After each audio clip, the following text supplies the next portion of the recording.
Hello students, how are you? My name is Dr. Jyoti Singh and today I am going to discuss with you a very important topic from a class 9 science book, that is the atomic mass. So let's start the video, and this topic is very important. Many of the students got very much confused about this topic. Okay, so I will discuss it with you in a very simple language so that this is the first time you are going to learn about it. Okay तो आप पहली बार इस topic को learn करने जा रहे हैं तो थोड़ा सा समझिए, ठीक है। बहुत ज़्यादा समझने की ज़रूरत नहीं है। You are in class 9th, okay.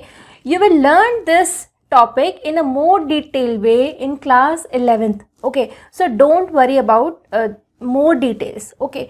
The thing which is given in the NCERT you should know, and you should know the basic concepts ki what is this, okay. So don't bother about much detail and learn the basic thing and clear your concepts. Fine, so let's start. The atomic mass, आपको मैंने इससे पहले के video में discuss किया था कि what is an atom. Atom को हम क्यों स्टडी करते हैं? क्योंकि एटम की जो प्रॉपर्टी होती है वो बहुत सारे एटम्स मिलके ही किसी मैटर का फॉर्मेशन करते हैं, और एटम की जो प्रॉपर्टी होगी वही प्रॉपर्टी मैटर में रिफ्लेक्ट होगी। तो इसलिए एटम को स्टडी करना बहुत ज़रूरी है। तो अब एटॉमिक मास, एटम का कितना मास होता है ना। अभी हमने साइज़ के बारे में इससे पहले के वीडियो में देखा कि हमने कहा एटम बहुत छोटा होता है, बहुत छोटा होता है, इतना छोटा होता है कि हम उसको किसी से कंपेयर ही नहीं कर सकते, ठीक है। और हाइड्रोजन का जो एटम है उसका हमने साइज देखा था, तो वो कितना था 1 नैनोमीटर के अराउंड उसका एटॉमिक रेडियस था हाइड्रोजन एटम का, ठीक है। अब रेडियस देख लिया, अब इसका वज़न कितना होता है, एक एटम का कितना वज़न होता है, कितना भारी होता है वो, है ना। तो हम उससे भी उसकी बहुत सारी प्रॉपर्टीज़ जो है हम डिटरमाइन कर सकते हैं। वेट जानना ज़रूरी है ना। तो हम एटॉमिक मास हमने कैसे निकाला, ठीक है। तो क्या होता है, जैसे मैं कहूँगी कि इस पेन का वज़न जो है 100 ग्राम है, 100 ग्राम है, तो मुझे कैसे पता चला कि इस पेन का 100 ग्राम वज़न है? मैंने एक 100 ग्राम का जो वेइंग आता है ना, 100 ग्राम का वेट आता है, तो वो लिया और उसको एक तराजू में रख दिया और इसको दूसरी जगह रख दिया और वे कर लिया, ठीक है। या मैंने डिजिटल वेइंग जो आता है, डिजिटल वेट करने के लिए आपने शॉप्स में देखा होगा, उसके ऊपर इस रखा और डिजिटली उसने मुझे बता दिया कि दिस पेन वेट 100 ग्राम, ठीक है। तो ये 100 ग्राम का कॉन्सेप्ट कहाँ से आया, ठीक है। तो जो भी हम मास कैलकुलेट करते हैं, ठीक है, या वेट कैलकुलेट करते हैं, यहाँ मास और वेट जनरली इंटरचेंज हम जो है इंटरचेंज वे में यूज़ करते हैं, ठीक है। तो उस वक्त जो भी हमने उसका मास या वज़न लिया वो एक रिलेटिव है, ठीक है। हम सब ने एक ऐसा यूनिट पढ़ी होगी, ठीक है।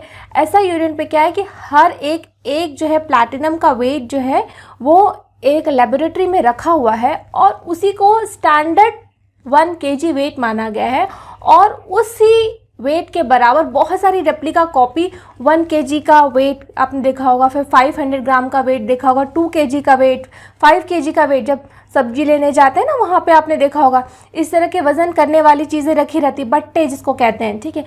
तो वो एक रेफरेंस है ना, उसी को दूसरी जगह रख के हम किसी भी चीज़ को वज़न नाप सकते हैं, ठीक है। तो एटॉमिक मास के केस में हमारे पास वज़न नापने के लिए क्या है, एटम तो खुद ही इतना छोटा है कि हम जो है उसको कैसे नापेंगे, है ना, वज़न को कैसे नापेंगे। तो इसके लिए क्या टेक्निक ईजाद की गई, हम उसके बारे में इस वीडियो में समझेंगे, ठीक है। So the most remarkable concept that Dalton's atomic theory propose was that of the atomic मास।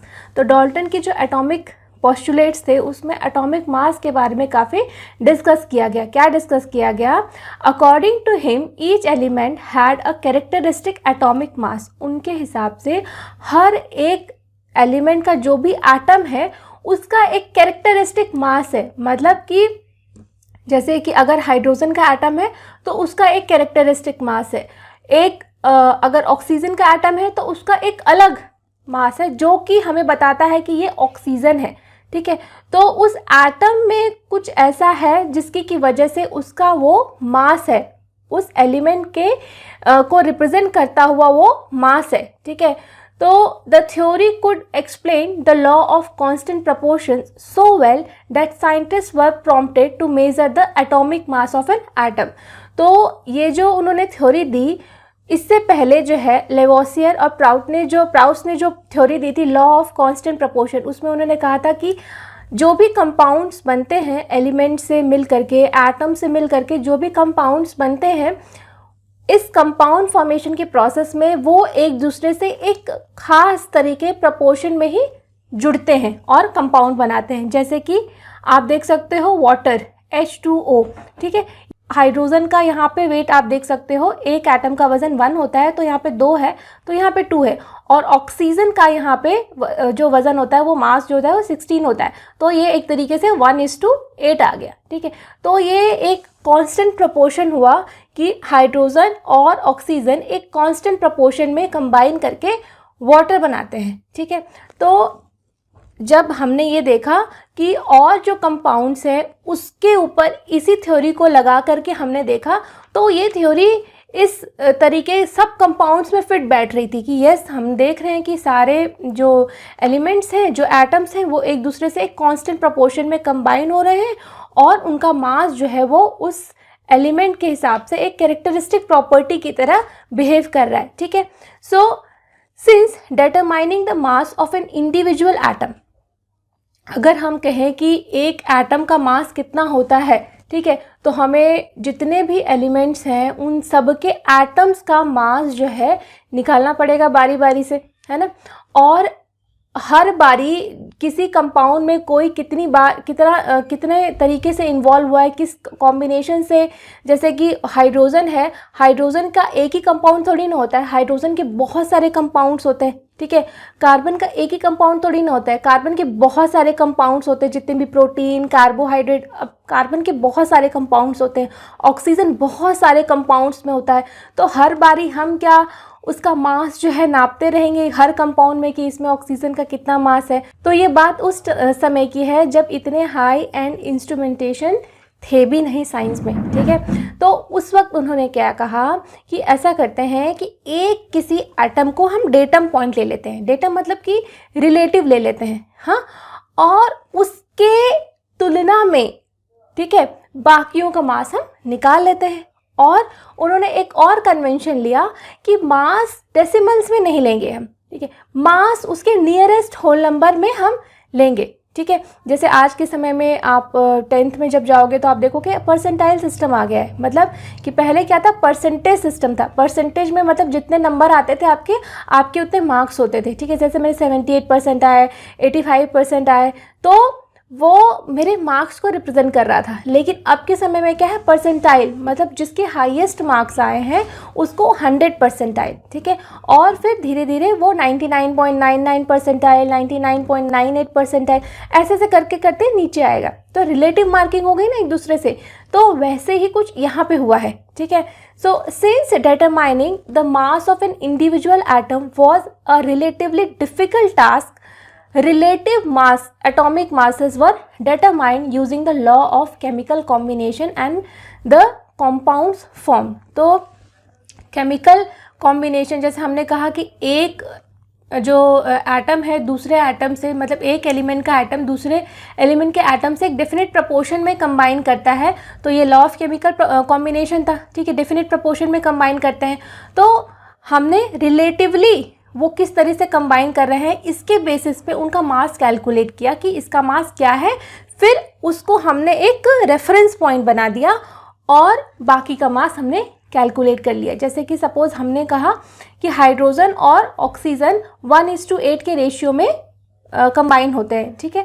तो हमने मान लिया कि जो ऑक्सीजन है इसका जो है मास जो है वो 16 है, ठीक है, और हाइड्रोजन का हमने 1 मान लिया, ठीक है।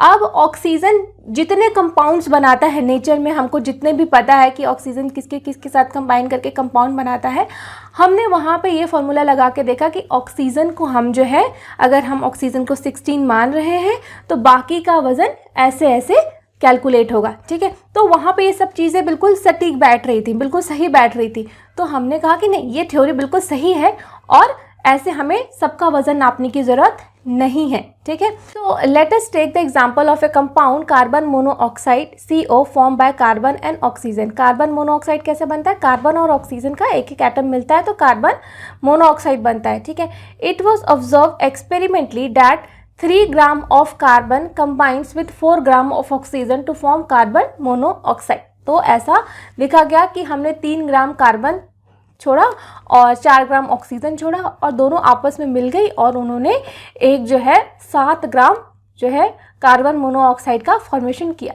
हमने ये विजुअलाइज किया, एक्सपेरिमेंटली इसको परफॉर्म किया, ठीक है। थ्योरेटिकली नहीं, एक्सपेरिमेंटली हमने किया।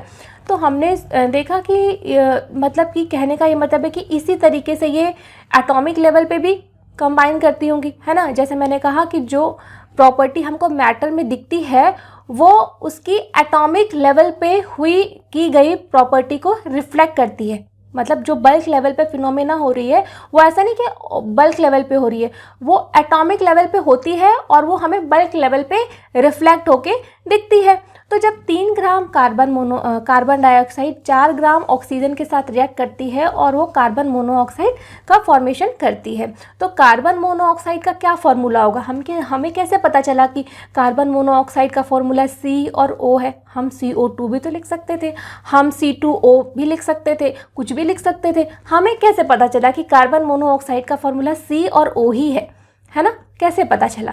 तो ये ही हमें ये ऐसे पता चला कि लॉ ऑफ कांस्टेंट प्रोपोर्शंस हमने अप्लाई किया इस एक्सपेरिमेंट के बेसिस पे, ठीक है।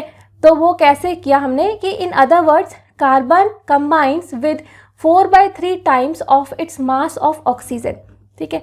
तो कार्बन जो है 4/3 टाइम्स जो है अपने मास ऑक्सीजन के अपने 4/3 times of its mass of oxygen से कंबाइन करता है। इसका मतलब तो यही हुआ ना, ठीक है। तो suppose we define the atomic mass unit earlier abbreviated as AMU। Atomic mass unit जिसको हम कह रहे हैं ना कि जैसे हम 1 kg है, किसी भी चीज़ का एक ऐसा यूनिट होता है ना, तो एटॉमिक मास एक एटम के मास को हमने एक ऐसा यूनिट दी थी पहले जिसको कि हम AMU एटॉमिक मास यूनिट कहते थे, ठीक है। So, but according to the latest IUPAC recommendation, it is now written as U, that is unified mass। अब एटॉमिक मास की जगह पे हम सिंबल AMU की जगह पे U लिखते हैं जिसको कि हमने यूनिफाइड मास नाम दिया है। अब AMU यूज़ में नहीं आता है, ठीक है, लेकिन ये था आपको समझाने के लिए लिखा गया है यहाँ पे। So as equal to the mass of 1 carbon atom. तो एटॉमिक मास यूनिट जो नया आया है जिसको हम कि यूनिफाइड मास कह रहे हैं, उसको डिफाइन किया गया है कि as equal to the mass of 1 carbon atom. एक कार्बन के एटम का मास जितना होगा उसको हम AMU कहेंगे या यूनिफाइड मास कहेंगे, ठीक है। Then we would assign carbon as atomic mass of 1 U and oxygen as atomic mass of 1.33 U, ठीक है, क्योंकि 4/3 टाइम्स था। तो अब हम अगर हम कन्वेंशनली ये ले लें कि 12 ग्राम को हमने 1 एटॉमिक मास यूनिट कह दिया, तो जो ऑक्सीजन है उसका वेट अगर हम एटॉमिक मास यूनिट में निकालें तो वो 1.33 U आएगा, ठीक है। तो 1.33 U जो ये एक होल नंबर के फॉर्म में हमें चाहिए था, ठीक है। However it is more convenient to have these numbers as whole numbers और as near to a whole numbers as possible. तो जैसे कार्बन का मास जो AMU के फॉर्म में हमने निकाला एटॉमिक मास यूनिट, तो वो 1 आया और ऑक्सीजन का 1.33 आया। तो हम ये चाहते हैं कि जो भी मासेस हम कंबाइन के फॉर्म में दिखाएं वो उसके नियरेस्ट होल नंबर पे हो। तो हमने 0.33 को एलिमिनेट कर दिया और ऑक्सीजन और कार्बन का रेशियो जो है हमने 1:1 रख दिया यहाँ पे। इसीलिए जो फॉर्मूला बना कार्बन मोनोऑक्साइड का वो क्या बना, C और O, ठीक है। दोनों की एक एक वैलेंसी हमने यहाँ पे शो की है, ठीक है। सो while searching for various atomic mass units, scientists initially took 1/16 of the mass of an atom of naturally occurring oxygen as the unit. This was considered relevant due to the 2 reasons. तो starting में जैसे मैंने कहा कि हमें एक reference point की ज़रूरत थी कि हम किसी एक पॉइंट को रेफरेंस माने और उस रेफरेंस से बाकियों का मास जो है वो कैलकुलेट कर लें। जैसे 1 kg का हम आयरन का एक बट्टा यूज़ करते हैं और उसी को हम यूज़ करते हैं एज अ 1 kg का एक जो है रेफरेंस मानते हैं, ठीक है। तो मैंने कहा कि अब मैं अपने घर के अंदर हूँ, ठीक है, अब मेरे पास जो है वज़न नापने के लिए कुछ है नहीं, ठीक है। मेरी एक फ्रेंड गई बाहर, तो मैंने उसको कहा कि अच्छा आते वक्त जो है ना तुम्हारे पास कोई सामान है तो तुम उसका 1 kg का वज़न कर लेना, ठीक है। तो वो क्या किया उसने कि उसके पास कोई और सामान था, जैसे उसने फ्रूट्स ख़रीदा था, तो उसने जो मान लीजिए खीरा ही ख़रीदा था, ठीक है, उसने 1 kg खीरा ले लिया दुकान से। अब वो घर आई तो मुझे पता था कि वो खीरा जो लेके आई है वो 1 kg स्टैंडर्ड से नाप के लेके आई है, ठीक है। अब मेरे घर में जो है कुछ ऐसा सामान है, ठीक है, jैसे चावल ही है, अब मैं वज़न करना चाहती हूँ कि ये चावल कितना है, तो मैं जो है उस खीरे को as a reference point use करूँगी कि वो 1 kg का खीरा है, ठीक है, और उसी को रेफरेंस मान के अपने चावल को भी वज़न कर लूँगी और पता कर लूँगी कि मेरे पास कितना चावल है ना। तो वैसे ही जब बहुत सारे एलिमेंट्स का वज़न कैलकुलेट हम नहीं कर सकते हैं एक साथ, तो हमने ऑक्सीजन को एज अ रेफरेंस पॉइंट ले लिया, ठीक है। So while searching for various atomic mass units, scientists initially took 1/16 of the mass of an atom of naturally occurring oxygen as the unit. This was considered relevant due to the 2 reasons, ठीक है। तो starting में जो हमने reference लिया था, starting में मतलब जैसे अभी हम कार्बन 12 को एज ए रेफरेंस लेके चलते हैं, तो उस वक्त जो है कार्बन की जगह पे ऑक्सीजन को शुरुआत में लेके हमने रेफरेंस चला, ठीक है, कि जो 1/16 of mass of oxygen atom है उसको हम जो कहेंगे कि वो एक एटॉमिक मास यूनिट है, ठीक है। और ऑक्सीजन ऐसे जैसे कि 1/16 अगर ऑक्सीजन के कंपैरिजन में 1/16 टाइम किसी का मास है तो उसको हम 1 एटॉमिक यूनिट कहेंगे, ठीक है। इस तरीके से हमने लेके चला। तो इसका रीज़न क्या था कि हमने ऑक्सीजन को ही क्यों सेलेक्ट किया, दूसरे किसी भी एलिमेंट को सेलेक्ट किया जा सकता था, तो हमने ऑक्सीजन को ही क्यों रेफरेंस बनाया उस वक्त, क्योंकि क्या था उस वक्त जो है ऑक्सीजन के बहुत सारे कंपाउंड्स, जनरली ऑक्साइड्स होते हैं, ठीक है, तो ऑक्सीजन के बहुत सारे कंपाउंड्स पाए जाते थे इनिशियली खोजों में, तो ऑक्सीजन को एक रेफरेंस लिया गया, ठीक है।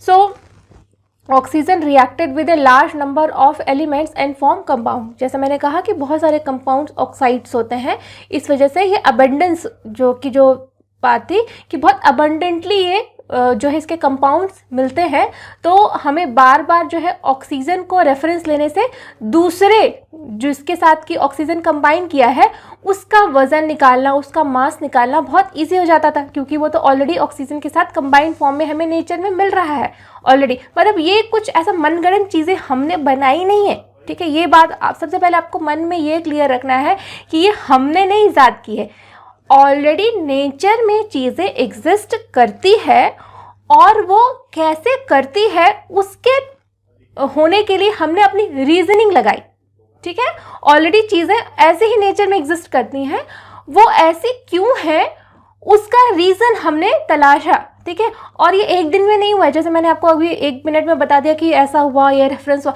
इसको होने में भी 100, 150, 200, 300, 400 साल लगे हैं, धीरे धीरे ही हुआ है, ठीक है। और आज हम बहुत एडवांस लेवल पे हैं, तो ये सब चीज़ें बहुत टाइम टेकिंग थी और ये हुआ।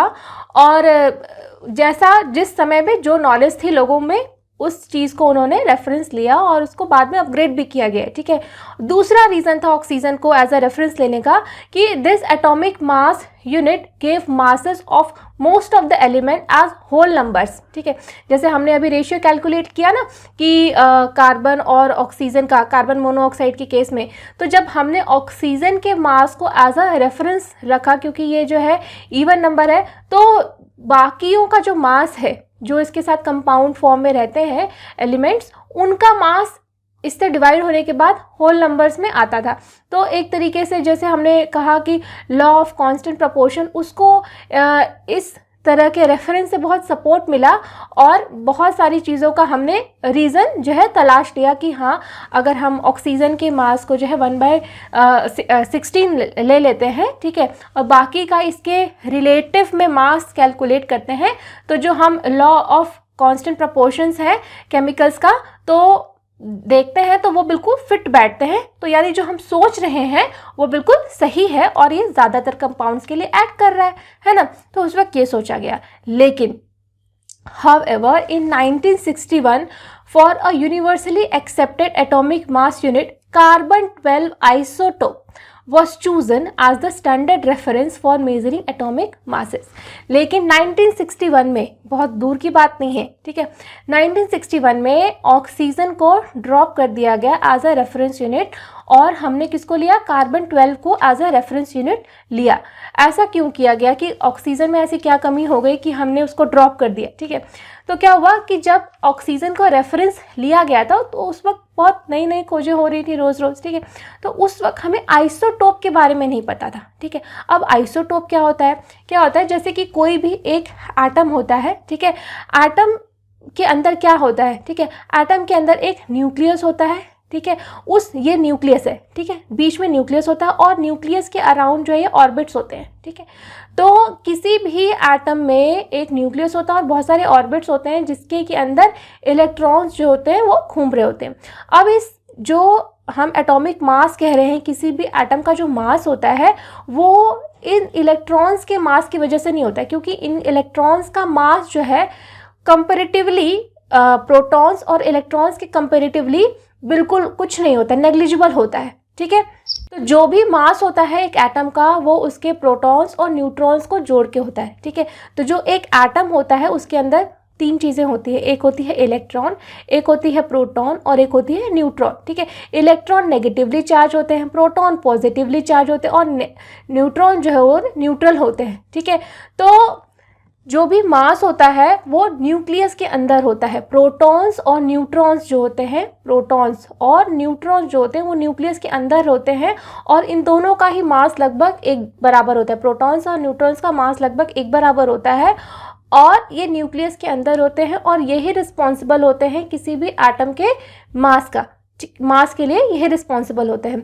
तो जनरली ऐसा देखा गया है कि जो प्रोटॉन्स और न्यूट्रॉन्स होते हैं उनके नंबर भी एक बराबर रहते हैं, जितने प्रोटॉन्स हैं उतने ही न्यूट्रॉन्स हैं, ठीक है। एटॉमिक जो आप नंबर बोलते हो ना किसी भी एलिमेंट का, वो उसका नंबर ऑफ प्रोटॉन्स बताता है कि उसके अंदर कितने नंबर ऑफ प्रोटॉन्स है, ठीक है। तो जैसे अगर हम कार्बन की बात करें तो कार्बन का हम कह रहे हैं कि उसका एटॉमिक मास 12 है, ठीक है। तो यानी कि उसके न्यूक्लियस के अंदर 6 प्रोटॉन्स हैं और 6 न्यूट्रॉन्स हैं, ठीक है। 6 दोनों हैं और दोनों को कंबाइन करके हमने कहा कि कार्बन का जो है वो 12 मास है उसका। लेकिन क्या होता है कि उस वक्त आइसोटोप्स नहीं पता थे। आइसोटोप्स क्या होते हैं, जब हम यहाँ पे न्यूट्रॉन्स के नंबर को जो है छेड़ते हैं यहाँ पे, ठीक है, न्यूट्रॉन्स के नंबर को हम बढ़ा देते हैं, ठीक है। तो अब अगर हम कार्बन, ये एलिमेंट जो है कार्बन ही है, इसका एटॉमिक नंबर 6 ही रहेगा, ठीक है, लेकिन उसमें हमने जो न्यूट्रॉन्स हैं उसको 7 कर दिया, ठीक है। तो ये क्या हो जाता है, ये कार्बन 12 हम लिखते हैं, यानी कि ये कार्बन जिसके कि अंदर 6 प्रोटॉन और 6 न्यूट्रॉन है। लेकिन अगर हम कार्बन 13 लिख रहे हैं, कार्बन 13 लिख रहे हैं तो इसका मतलब इसके अंदर 6 प्रोटॉन है और 7 न्यूट्रॉन है, ठीक है। तो ये कार्बन का आइसोटोप है। अगर कार्बन का ऐसा आइसोटोप जिसके के अंदर 6 प्रोटॉन है और 8 न्यूट्रॉन है तो ये कार्बन 14 हो गया, ये भी कार्बन का आइसोटोप है, ठीक है। तो इसी तरीके से जब साइंस एंड टेक्नोलॉजी, बहुत दिनों तक हमने ऑक्सीजन को as a reference atom use किया, ठीक है, बहुत दिनों तक यूज़ किया। तो क्या हुआ कि जैसे जैसे साइंस एंड टेक्नोलॉजी डेवलप करती गई हमें पता चला कि ऑक्सीजन के भी बहुत सारे एटॉमिक मतलब आइसोटोपिक फॉर्म्स है। जैसे हम ऑक्सीजन 16 को हमने एज अ रेफरेंस लिया था, लेकिन जब हम और कंपाउंड्स की खोज करते गए और कंपाउंड्स की प्रॉपर्टी को इस बेसिस पे स्टडी किया तो हमने देखा कि ऑक्सीजन के 2 आइसोटोप्स और हैं जो कि नेचर में एग्जिस्ट करते हैं, ऑक्सीजन 17 और ऑक्सीजन 18, ठीक है। तो जब हम लॉ ऑफ कांस्टेंट प्रपोर्शन से जो है इनके फॉर्मूले बनाते हैं कि किसका कैसा फॉर्मूला होगा, H2O होगा, CO होगा, CO2 होगा, NO3 होगा या NO2 होगा। तो इस तरीके से जब हम लॉ ऑफ कांस्टेंट प्रपोर्शन से जब फॉर्मूले बनाने लग गए तो नेचर में हमने देखा कि कई जगह पे है ऑक्सीजन 16 जो है वो कंपाउंड ना बना के ऑक्सीजन 17 कंपाउंड बना रहा है, ठीक है, ऑक्सीजन 18 कंपाउंड बना रहा है, ठीक है।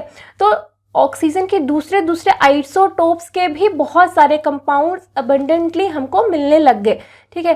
तो साइंटिस्ट ने ये सोचा कि जब जो कैलकुलेशंस है इससे रॉन्ग हो जा रही है, क्योंकि हमने अपनी कैलकुलेशंस में तो ऑक्सीजन 16 को रेफरेंस लिया है, लेकिन नेचर में जो कंपाउंड एग्जिस्ट कर रहा है वहाँ पे ऑक्सीजन 17 वाला फॉर्म इन्वॉल्व है, ठीक है। कंपाउंड बनाने में ऑक्सीजन का 18 वाला कंपाउंड इन्वॉल्व है, लेकिन हमारी कैलकुलेशंस तो फिर यहाँ पे गड़बड़ हो जाएंगी, क्योंकि थ्योरेटिकल और रियल में जो चीज़ है उसमें बहुत ज़्यादा डिफरेंस रहेगा। तो जब भी हम कोई एक्सपेरिमेंट करेंगे या कोई ऐसा प्रोडक्ट बनाएंगे या कोई ऐसा फ्यूल बनाएंगे, स्पेस में जाना है हमको, कोई रिएक्शन प्लान करेंगे, तो हम थ्योरेटिकली तो ऑक्सीजन 16 को लेके कैलकुलेट कर रहे हैं, लेकिन प्रैक्टिकली में चीज़ हम कुछ और यूज़ कर रहे हैं, तो यहाँ पे मिसमैच हो जाएगा ना, है ना। तो छोटी छोटी कैलकुलेशन जब हम बहुत ज़्यादा हाई नंबर से डिवाइड करते हैं तो वो भी अपना इफेक्ट दिखाती है ना। तो इस वजह से फिर ये हुआ कि नहीं, हमें एक नए रेफरेंस की ज़रूरत है, ठीक है। फिर कार्बन को रेफरेंस क्यों चुना गया और किसी एलिमेंट को रेफरेंस क्यों नहीं चुना गया, क्योंकि बहुत सारे जितने भी आप अगल बगल कंपाउंड्स देखोगे ना, सब ऑर्गेनिक है। ऑर्गेनिक मतलब कार्बन से बने हुए हैं, ठीक है। कार्बन दूसरे एलिमेंट्स के साथ बहुत सारे कंपाउंड्स बनाता है, अबंडेंस है। तो पहला रीज़न है कि कार्बन को चुनने का कि वो खूब बहुतायत में है, बहुत अबंडेंट है, उसके कंपाउंड खूब सारे हैं। तो अगर उसको रेफरेंस में ले लिया जाएगा तो दूसरे कंपाउंड्स के फॉर्मूले, उसके लॉ ऑफ कांस्टेंट प्रोपोर्शन से हेल्प ले करके उसके फॉर्मूले बनाना बहुत ईजी हो जाएगा, ठीक है।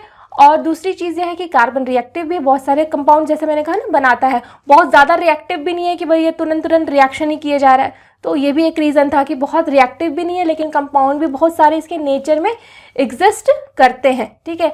और कार्बन के जो आइसोटोप्स हैं, ठीक है, आइसोटोपिक फॉर्म्स का जो अबंडेंस है, तो सबसे ज़्यादा अबंडेंस कार्बन 12 का ही है। कार्बन 13 और कार्बन 14 जो इसका अबंडेंस रेट बहुत कम है ऑक्सीजन के कंपैरिजन में। तो कार्बन 12 को लेने से काफ़ी कैलकुलेशंस बहुत इजी हुई और कैलकुलेशंस टुवर्ड्स करेक्टनेस और उसकी करेक्टनेस और उसकी एक्यूरेसी बढ़ी, ठीक है। कार्बन 12 को एज अ रेफरेंस यूनिट लेने से कैलकुलेशंस और अच्छी हुई और मतलब टुवर्ड्स द मोर करेक्टनेस हुई। So 1 atomic mass unit is a mass unit equal to exactly 1/12 of the mass of one atom of carbon 12। तो जो हम रेफरेंस ले रहे हैं 1 AMU या 1 यूनिट, वो है 1/12 mass of the 1 carbon atom. एक कार्बन एटम के 1/12 मास को हम कहेंगे 1 U, ठीक है, एक unified unit. Fine. So the relative atomic masses of all element have been found with respect to an atom of carbon 12। तो तब से हम हर एक एलिमेंट का जो है मास है वो कार्बन 12 के रेफरेंस से कैलकुलेट करते हैं, मतलब कार्बन से उसका मास कितना कम है, कितना ज़्यादा है। जैसे हाइड्रोजन का मास, अगर मैं कहूँ कि हाइड्रोजन के एक एटम का मास जो है 1 एटॉमिक यूनिट है या 1 यूनिफाइड यूनिट है, तो इसका क्या मतलब है कि मतलब वो कार्बन से 12 टाइम्स जो है वो कम है, ठीक है। तो ये बात है। तो imagine a fruit seller selling fruits without any standard weight with him. He takes a watermelon and says this has a mass equal to 12 units, 12 watermelon units और 12 fruit mass units। जैसे कि आपको एक एग्जाम्पल से, बहुत अच्छे example से समझाया गया है कि एक कोई फल बेचने वाला है, उसके पास वजन करने के लिए कुछ भी नहीं है, तो वो क्या करेगा कि एक तरबूज ले लेगा, ठीक है, तरबूज को ही एक रेफरेंस यूनिट बना देगा कि भाई जब मेरे पास कोई रेफरेंस यूनिट बाहर का है ही नहीं तो मैं क्या करूं, तो जो मेरे पास है उसी में से एक को रेफरेंस बना देता हूं और फिर फ्रूट्स को बेच देता हूं। तो उसने तरबूज लिया, तरबूज को 12 हिस्सों में काट लिया, क्योंकि अब तरबूज तो बड़ा है, काफ़ी भारी है ना, लेकिन तरबूज से हल्के फ्रूट्स भी हैं, क्योंकि सबके सब तो तरबूज जितना भारी और इतना सारा अमाउंट में तो फ्रूट खरीदना नहीं है सबको। आपको तो मान लीजिए एक तरबूज है वो 5 kg का है, लेकिन आपको एक ही kg एप्पल चाहिए, तो आप कैसे खरीदोगे, है ना। इतना ज़्यादा एप्पल, इतना ज़्यादा तो आपको नहीं चाहिए, तो आप क्या किए, आपने तरबूज को ही 12 हिस्सों में तोड़ दिया, ठीक है। फिर आपने कहा कि अच्छा आपको थोड़ा सा एप्पल चाहिए, ठीक है, तो आप एक काम करिए, आप जो है तरबूज के मैंने 12 हिस्से कर दिए हैं, एक हिस्सा मैं ले लेता हूँ और उसको एक तराजू के एक उसमें रख देता हूँ, दूसरे हिस्से में एप्पल चढ़ाता हूँ मैं, और जितने एप्पल चढ़ेंगे एक तरबूज के हिस्से के बराबर में, तो वो आप उतने एप्पल ले लीजिए। तो उसने एक स्टैंडर्ड बना दिया तरबूज को ही कि वो ही एक स्टैंडर्ड है, वही एक रेफरेंस है हमारे लिए कि हम अपने फ्रूट्स को सेल कर सके, ठीक है। ठीक इसी तरीके से कार्बन को भी एक रेफरेंस लिया गया है, ठीक है। कोई एब्सोल्यूट वजन नहीं होता किसी चीज़ का, हर एक चीज़ दूसरे की तुलना में ही है कि वो उससे कितनी बड़ी है या उससे कितनी छोटी है, ठीक है, ये चीज़ है। So he makes 12 equal pieces of the watermelon and finds the mass of each fruit he is selling relative to the mass of one piece of the watermelon. Now he sells his fruit by relative fruit mass unit as in figure ये। जैसे आप यहाँ पे देख सकते हो ना, एक वाटरमेलन लिया, उसको जो है हमने 12 टुकड़ों में तोड़ दिया और उसका एक टुकड़ा ये है, और हमें कुछ एप्पल चाहिए होते, तो हमने एक टुकड़े को इस तराजू के इस हिस्से में रखा और हमने एप्पल्स खरीद लिए, तो हमें 2 एप्पल्स मिल गए। तो मैंने कहा कि एक फ्रूट यूनिट जो है मुझे एप्पल मिला है। तो इस तरीके से रेफरेंस बनते हैं, ठीक है। जो भी हम वज़न करते हैं, चाहे ग्राम में करें, चाहे क्विंटल्स में करें, चाहे टन में करें, हर एक चीज़ का एक रेफरेंस बना हुआ है।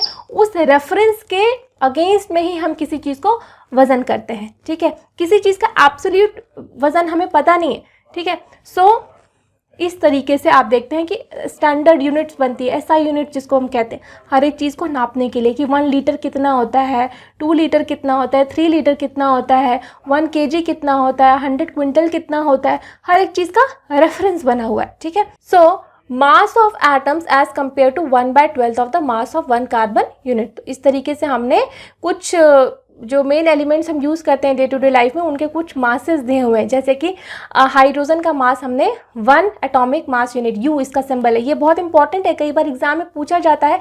एएमयू को क्योंकि रिप्लेस किया गया है, तो बहुत बार ये एग्जाम में पूछा जाता है कि एटॉमिक मास का यूनिट क्या है, ऐसा यूनिट क्या है, तो यू है, इसको यू से डिनोट करते हैं। कई बार कई जगह आपको DA डाल्टन भी लिखा जाता है, लेकिन अब यू फाइनल हो गया, ठीक है। यू इज़ द ऐसा unit, okay. Unified mass hydrogen carbon को 12 है, 1/12 लेते हैं तो कार्बन का तो 12 ही आ जाएगा ना। और नाइट्रोजन का 14 है, ऑक्सीजन का 16 है, सोडियम का 23, मैग्नीशियम का 24, सल्फर का 32, क्लोरीन का 35.5, कैल्शियम का 40। तो ये जो मासेस हैं, जब हमने इनके कंपाउंड्स को देखा, ठीक है, तो कंपाउंड्स में हमको ये मासेस बिल्कुल करेक्ट फॉर्म में मिले, और इसी मास से ही हम किसी भी कंपाउंड का जो केमिकल फॉर्मूला है वो इसी से बनता है, ठीक है। सो मतलब कंपाउंड तो ऑलरेडी नेचर में एग्जिस्ट करता है, लेकिन हम जो फॉर्मूले लिखते हैं उसके लिए हम इन्हीं मासेस को एज अ रेफरेंस यूज़ करते हैं, ठीक है। ये यूज़ है, मतलब हम कहेंगे कि मास हम कैलकुलेट ही क्यों कर रहे हैं, तो मतलब कहने का ये है कि हमें किसी भी चीज़ को रिप्रेजेंट करने के लिए कुछ सिंबल्स चाहिए ना, तो इस वजह से फिर हमने रिलेटिव मासेस एक एटम का दूसरे एटम से कैलकुलेट किया, और फिर हमने हर एक कंपाउंड के लिए एक फॉर्मूले बनाया, ठीक है। और उस फॉर्मूले को बनाने में हमने लॉ ऑफ कांस्टेंट प्रोपोर्शन का बहुत अच्छे से यूज़ किया। So this is all about atomic mass. I hope you have understood the concept of atomic mass unit, and still if you have any doubts then you can write in the comment section, I will surely reply. Thank you.